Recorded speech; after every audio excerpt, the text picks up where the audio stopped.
My name's Katie of Modern Textiles. Today I'm going to show you how to sew curves, just like this one here. I've been working on my Clover quilt pattern, which is available in the shop, and it calls for a large quantity of Drunkard's Path, which is also known as this curved block here. So what I'm going to show you is how to go about sewing curves without using a million pins, without glue. The easiest way that I've come across as just putting in the work and time of sewing a ton of curves. So first things first, any quilt pattern that you're going to use if you're traditionally piecing curves is going to call out for a quarter circle portion to be cut out, and then you've got this arch or the background portion of your circle to be cut out. I've gone ahead and what I did was press my background fabric to be wrong sides together, and then I found that midpoint and I just used a quick hot iron and pressed that quickly, and that way it left a nice visible diagonal towards the corner of my background piece. And then I did the same but just with right sides together on the actual curved portion of my block. Once again, hit it with a hot iron just right on that 45 degree there, and then that way when I go to layer those pressed seams will just nest really nicely, and you know that it's gonna lock in very well. So from here, I always like to make sure that I am right sides together, but I have the background piece on top. That way when I'm going to go ahead and start sewing, I can visibly see. That's typically where the puckers take place, is going to be on the background piece. So with that, you can actually visibly see if there's any puckers. You can work them out as you move. So with having my right sides together, my quarter circle on the bottom and my background on the top, I now have that center portion. I'm going to move this to the dark background here. I now have that center line of both of them lined up, and then I have just the outer edge of where those lines are meeting up. Okay, that's where we want to line up. I'm going to put my first pin in there, and then I'm going to leave this right portion or the top portion of my background, I'm going to leave that loose. I only use 2 pins for my method.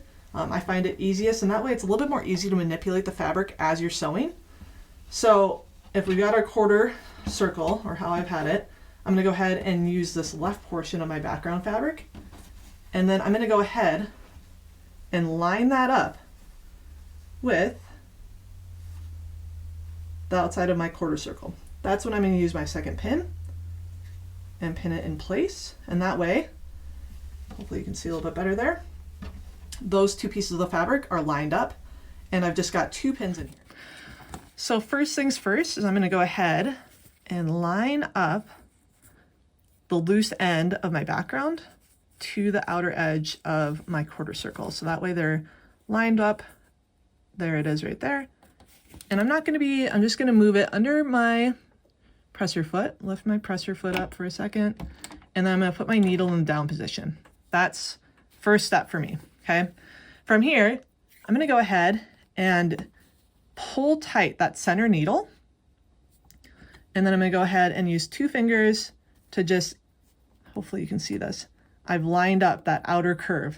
I am kind of manipulating that top arch or that top background fabric in order to meet the quarter circle below it. The quarter circle is not going to be giving any at all. It's going to remain flat underneath this background fabric.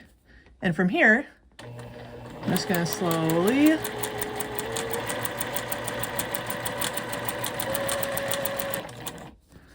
right, and I'm just going to sew a little bit further to meet up to that needle, stretching a little bit further on that fabric. Remove your needle, and then we're going to repeat the same thing. So I've already got my fabric meeting at the end here.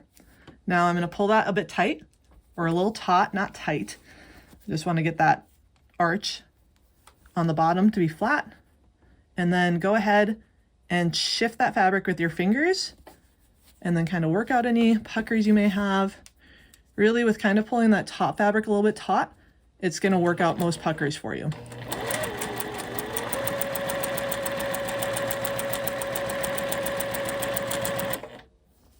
And then I'm going to make sure this end is lining up.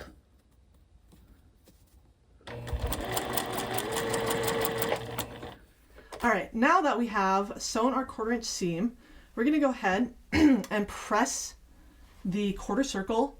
I press my seam out to the background. That's what I always do. It's gonna give that seam a bit more structure. It's also gonna give it more strength. So, got my hot iron here. And just kind of gently pulling that seam a little bit tighter just to make sure there's no creases on the front. I'm gonna go ahead and press. And then I'm gonna go ahead and press again from the front. And there you have it. You have your 1/4 circle block sewn. So this still needs to get trimmed. So moving over to my pressing mat, the main thing is always pay attention to whatever pattern that you are sewing. When you get done trimming this, it'll be to the right size you need for each block, including kind of the sashing buffer that I wanted in there. And there you have it. You have your finished curved block.